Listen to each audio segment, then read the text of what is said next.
మనోజ్, నువ్వు నా బిడ్డవి. లక్ష్మీ ప్రసన్న, విష్ణువర్ధన్ బాబు, మనోజ్ కుమార్. నిన్ను ఎలా పెంచానురా నేను? అందరికంటే నిన్నే గారాభంగా పెంచానురా. నీకే ఎక్కువ ఖర్చు పెట్టి చదివించాలని ప్రయత్నం చేశానురా. నువ్వు ఏది అడిగినా నేను నీకు ఇచ్చానురా. కానీ ఈ రోజున నువ్వు చేస్తున్న పని బిడ్డల గుండెల మీద తంతారంటారే, అలా తన్నేవరా. మనసు ఆవేదనతో కింగిపోతుందిరా. నేను మీ అమ్మ ఏడ్చుకుంటున్నావురా. జర్నలిజం ఉన్నది లేనిది, లేనిది ఉన్నట్టు రాస్తున్నారా. నువ్వు నన్ను కొట్టడం ఏంట్రా? నా బిడ్డ నన్ను తాకలా. ఇద్దరం ఘర్షణ పడ్డాం కొన్ని కారణాల వల్ల. ప్రతి ఫ్యామిలీలోనూ ఉంటాయిరా ఇవి. లేనివాడు ఎవరైనా ఉంటే ప్రపంచంలో ఒకరున్నారేమో, 1% ఉంటుందేమో. అటువంటి వాళ్ళ ఇంటికి వెళ్ళి కాళ్ళు గడిగి నిద్ర పూసుకోవచ్చు. భారత భాగవత రామాయణాలు చూశావు కదరా. ఏమిటిది? మీ అమ్మ ఎంత కుమిలిపోతుంది ఈ రోజున హాస్పిటల్ చేరింది. నీ వల్ల హాస్పిటల్ చేరుతాను. చూడు మనోజ్, నీకన్నీ ఇచ్చిన ఈ రోజున నువ్వు నా గుండెల మీద తనడమే కాకుండా అపకీర్తి తీసుకొచ్చావు. ఏదేదో రాశావు, ఏదేదో చెప్తున్నావు. కొంతమంది జర్నలిస్టులు ఉన్నది లేనిది, లేనిది ఉన్నట్టు రాసేవాళ్ళ తత్వం వాళ్ళకి. ఎందుకంటే టీఆర్పీ పెరగాలి. ఇది వాళ్ళ నైజం. మనం మార్చలేము. వాళ్ళందరి మీద మన కోర్టుకు వెళ్ళలేము. వాక్ స్వాతంత్రం అంటారు, ప్రజాస్వామ్యం అంటారు. ప్రజాస్వామ్యంలో కూడా కొన్ని హద్దులు ఉన్నాయి. ఇది నీకు తెలుసు అనుకున్నా. ఎంత మంచి నటుడివి నువ్వు. నీ భార్య మాటలు విని తాగుడికి అలవాటు పడిపోయావు. వింటున్నావా మనోజ్? ఎవరిని నమ్మాలో ఎవరిని నమ్మకూడదో పరిస్థితి తీసుకొచ్చావు. విద్యాలయాలు ఎంత గొప్పవిరా. మనం 25% కులమతాలకు అతీతంగా ఫ్రీ ఎడ్యుకేషన్ ఇస్తున్నాంరా. క్యాస్ట్ అనేది తీసేసానురా 92లో ప్రాస్పెక్ట్స్లో. నువ్వు చదువుకున్నావురా. అక్కడ చదువుకున్న బిడ్డలు ఐఏఎస్, ఐపీఎస్ అయ్యారురా. ఎంతోమంది గొప్పవాళ్ళు అయ్యారురా. నువ్వు నటుడుగా ఎంతో గొప్పవాడివి. తాగుడికి అలవాటుపడి నువ్వు నీ భార్య ఇంట్లో బిహేవ్ చేస్తున్న విధానం ఆ భగవంతుడు సర్వేశ్వరుడు తెలుసు. భగవంతుడు చూస్తున్నాడు రా. నేను తప్పు చేసినా, నువ్వు తప్పు చేసినా, ఎవరు తప్పు చేసినా. ఎంత అవకాశం ఇచ్చావు మాట్లాడుకునేదానికి అందరికీ. ఇన్ని సంవత్సరాల్లో మన విద్యాలయాల్లో ఒక్క తల్లి కానీ ఒక తండ్రి కానీ ఏమైనా చెప్పారా? ఆ బిడ్డలు మన బిడ్డలు రా. మీరెంతో నాకు అక్కడ ఉన్నవాడు కూడా నా కూతుర్లు, నా కుమారులు. ఎంతమందికి ఫ్రీ ఎడ్యుకేషన్ ఇస్తున్నావు. వాడి దగ్గర ఏది ఆశించరా. నువ్వు ఎందుకు ఇలా తయారైపోయావు? ఎందుకు ఇంట్లో ఉండే పని వాళ్ళందరినీ కొడుతున్నావు? పనివాడు వాడు పని చేసుకోవడానికి మన ఇంటికి వచ్చాడు రా. ఆ పనివాడిని కొట్టడం చాలా మహాపాపంరా. నేను వేరురా. నేను దండించడం వేరురా. నేను ఎవరిని ఆ చిన్న వాళ్ళని కొట్టి ఇచ్చేసి చేయలేదురా. సినిమా ఇండస్ట్రీలో మోహన్ బాబు కొడతాడు, తిడతాడు అంటే అది షూటింగ్లో జరిగి ఉండొచ్చేమో. కానీ ఇంట్లో ఉండి 10 సంవత్సరాల నుంచి 20 సంవత్సరాల నుంచి పనివాళ్ళు ఉన్నారు. నేను ఇంట్లో లేని సమయంలో వాళ్ళందరినీ కొట్టి వాళ్ళ ఫోన్ లాక్కొని ఒకడైతే చచ్చిపోవాలి. వాడు పోలీస్ కంప్లైంట్ ఇచ్చి ఉండొచ్చు. నేను వద్దు అని వాడిని బతిమాలాడు. పోలీస్ కంప్లైంట్ కూడా ఇవ్వలా. ఇంకైనా నువ్వు నీ భార్య మారి బయట ఉండండి రా అన్నాను నేను. లేదు డాడీ, తప్పు చేయలేని ఒకసారి వచ్చావు, మళ్ళీ తప్పు చేశావు, మళ్ళీ వెళ్ళావు, మళ్ళీ ఈసారి తప్పు చేయనన్నావు. ఏమండి వీడు తప్పు చేయడం అని మీ అమ్మ చెప్పింది. ఇంట్లో పెట్టుకున్నా. మళ్ళీ నువ్వు చేస్తున్నది, ప్రతిరోజు నువ్వు తాగుతున్న విధానం నీకే తెలుసు. ఇది ప్రజలు నమ్ముతారా లేదా అనవసరం నాకు. నేను నీకు చెప్తున్నా, ఇంతటితో పులి స్టాప్ పెట్టాలి. 3 రోజుల నుంచి రకరకాలుగా రాస్తున్నప్పుడు నా మనసు ఆవేదనతో ఉంది. మళ్ళీ చెప్తున్నా, Mohan Babu university is greater than temples. Greater than temples. బిడ్డలను కాలేజీలో చేర్చుకునే ముందు చెప్తారు, అన్నయ్య ఎంత ఉంది యూనివర్సిటీ రూల్స్, ఇది మా పద్ధతి, మీకు ఇష్టమైతే చేర్చండి. గవర్నమెంట్ బిడ్డలను గవర్నమెంట్ ఏమిస్తుందో ఇంత పర్సంటేజీ వాళ్ళకు కూడా మీ దగ్గర ఎందుకు డబ్బు తీసుకుంటున్నామంటే దానికి అర్థం పరమార్థం చెప్పాము. దొంగతనంగా తీసుకోలేదు. ప్రతిదానికి చెక్కులు ఉన్నాయి. అది అకౌంట్ ఉంది. దానిలో తప్పులు జరిగితే డిపార్ట్మెంట్ ఉంది.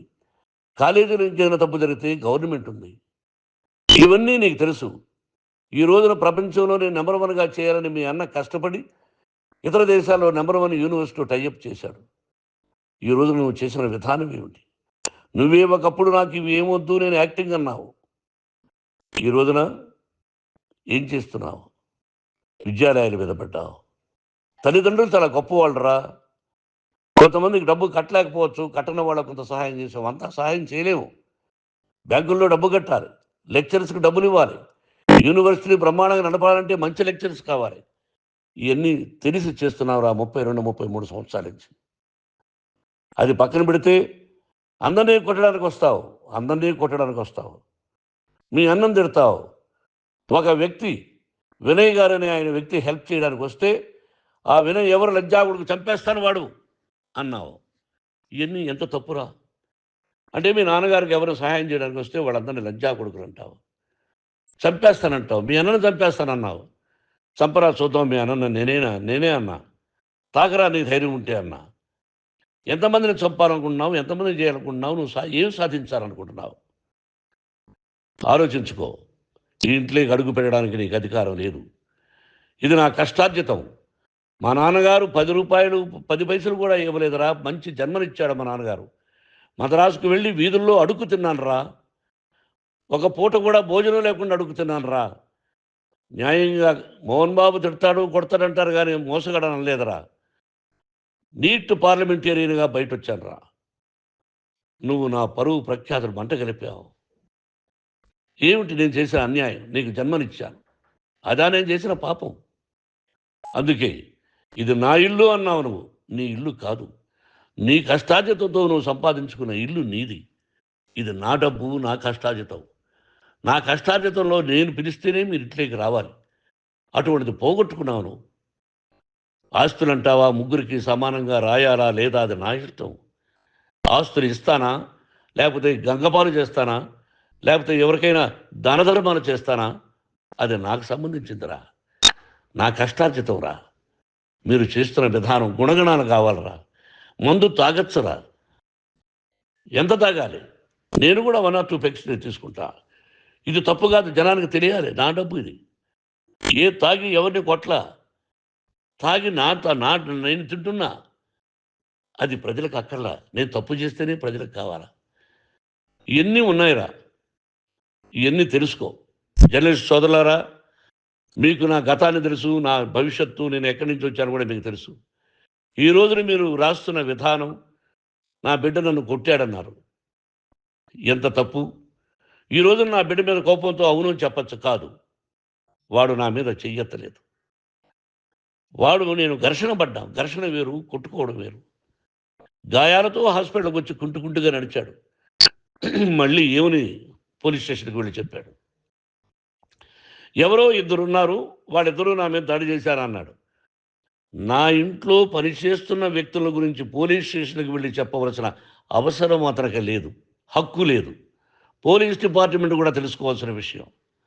నా ఇంట్లో ఉండే వర్కర్స్ మీద నేను కంప్లైంట్ ఇవ్వాలి. నువ్వు పర్మిషన్ లేకుండా నా ఇంట్లోకి నువ్వు చొరబడి ఇల్లు నాదంటూ ఇంట్లో పనిచేస్తున్న వర్కర్స్ మీద కంప్లైంట్ ఇచ్చావు. అది ఎంతవరకు పోలీసు న్యాయమో రూల్సో చూద్దాం. పోలీస్ డిపార్ట్మెంట్ ఇంటికి వచ్చింది. వాళ్ళకి రాశాను ఉత్తరం. అయ్యా, నేను సీనియర్ సిటిజన్ని, నాకు రక్షణ లేకుండా ఉంది. నా బిడ్డ వల్ల నా ఇంట్లో నుంచి నా బిడ్డను పంపించేసి ఇది నా ఇల్లని. వాళ్ళు నాకు సమాధానం ఇవ్వలేదు. ఇవ్వకపోగా ఎవరిని పట్టించుకోలేదు. ఇప్పుడు పోలీసు వాళ్ళు వచ్చి ఏమండి రూల్స్ ప్రకారం నా బిడ్డ ఇంటికి రాకూడదంటే మాకు హయ్యర్ డిపార్ట్మెంట్, హయ్యర్ అథారిటీ వాళ్ళు ఫోన్ చేశారు. మీరు ఎవరిని స్టాప్ చేయొద్దండి.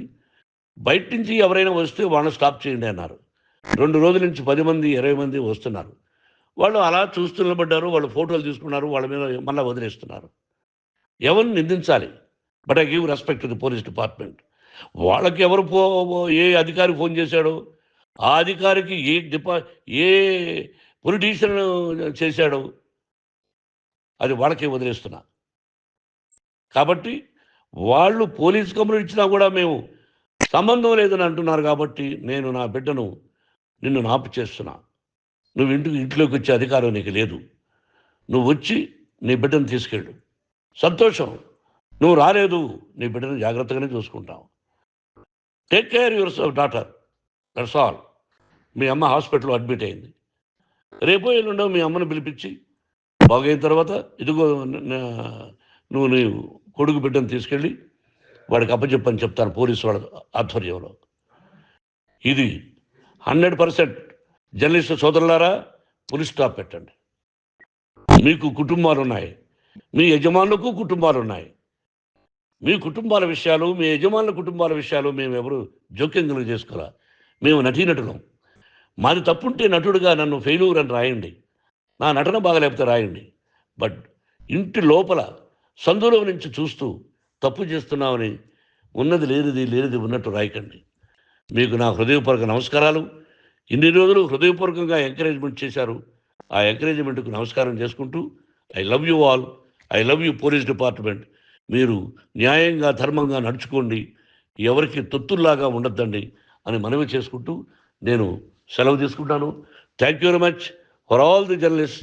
ఇక్కడ పులి స్టాప్ పెట్టండి, పులి స్టాప్ పెట్టండి. Thank you very much.